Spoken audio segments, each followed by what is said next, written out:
So I wanted to make this really spontaneous video, parenting video about dealing with anxiety, and this is really spontaneous, it's really unplanned.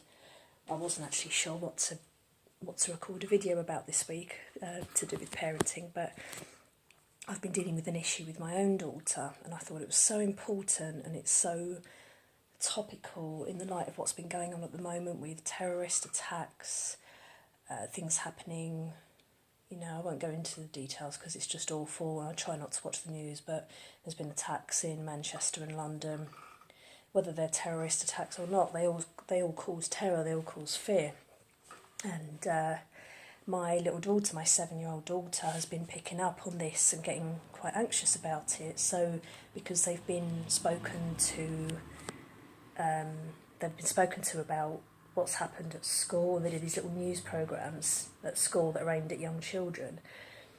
And so my daughter is aware of what's happened, and she's a very sensitive little girl. She's very observant. She picks up on things. She wants everyone to be happy. And so before we went to bed, we had a little bit of cuddle time in front of Sean the sheep. And I said to her, is there anything you want to talk to me about? Anything you want to get off your chest? Any nice things that happened today? And she started telling me about these attacks and how they've really upset her, and that she's really scared that something's going to happen to her, or that something's going to happen here where we live. And I wanted to make this video about how important it is to have these chats with your kid, even if it's really hard, even if it's really uncomfortable and you're not sure what to say. What you want to think about is the overall message that you want to get across, and what you want to do is kind of model for your child the best way to be, because they're going to learn from you. So if you sit there and say, oh yes, it's terrible and it's awful and there's lots and lots of baddies out there, and we should all live in fear, we should all be terrified, and we shouldn't go out, and we have to be extra careful. Well, if you want to model that for your child, that's what your child is going to think is normal, and your child is going to kind of mimic that behaviour, because if they look up to you and they think, well, that's the way the world is and that's how I have to be, then that's going to have an impact on them. And what I wanted to do with my daughter was be a bit more grounded. So, I wanted to recognise her feelings and my feelings and say, yes, yes, darling, it is absolutely awful, and there are some really really nasty people out there.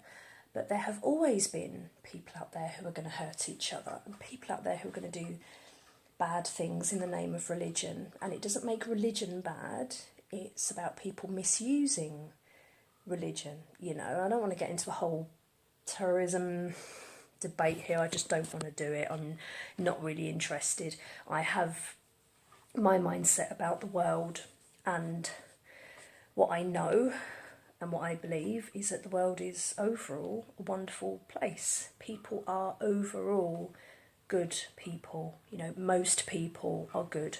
Most people are fundamentally decent people, regardless of beliefs and all that kind of thing.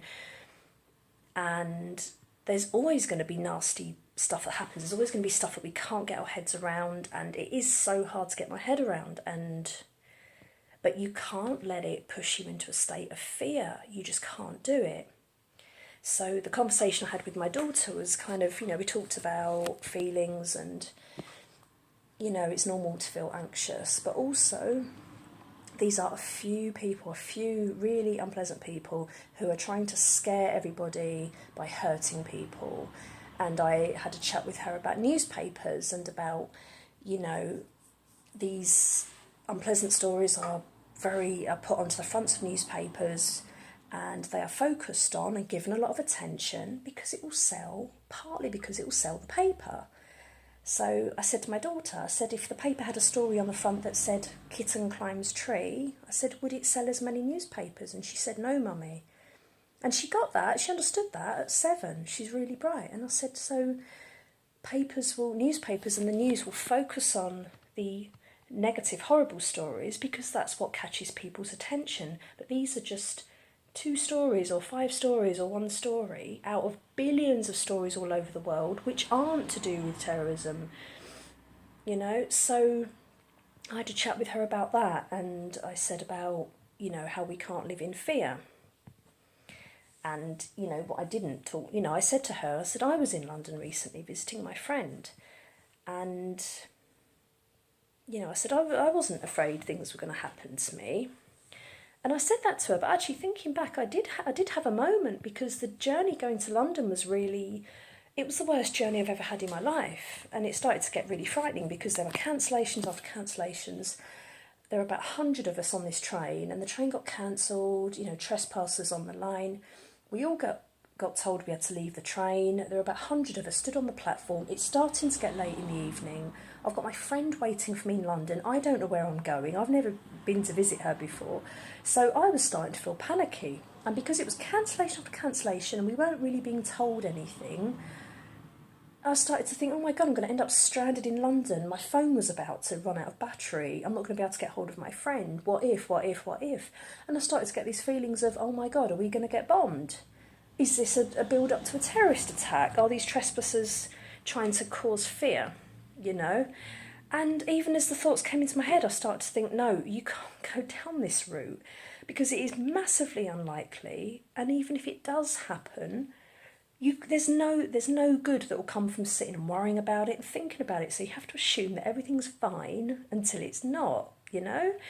So anyway, I just wanted to get that little message across. I know I've probably deviated a little bit talking about fear and stuff like that, but I think it's so important to deal with these feelings and be aware of how we feel about stuff and how we're talking about it and the words we're using and what message we're putting across to our children, because they copy us, they mimic us, you know, they learn attitudes from us, they learn different ways to think and feel from us, as well as from everyone else around them, you know, teachers and other school kids and the news and people in the street. But you as the parent are so important in their life, because it's our job, it's our primary job to, you know, mould them as much as we can into as well adjusted a little human being as we can make them, and to equip them with all these skills so that they can go out into the world and be happy and do all the things they want to do. So anyway, that's my little video for the evening. I haven't made a video for a while, so it's nice to do one again. But yeah, I think my final message is kind of, if they need to talk, if your children need to talk to you about this, have a conversation with them, no matter how hard it is for you. And it's good, because if you find it uncomfortable, then it means you're having to push against some blocks of your own. Maybe you're having to deal with your own emotions, which is a good thing. I know it's not easy for everyone to do. Even I was kind of thinking, how do I have this conversation with my 7-year-old about terrorism?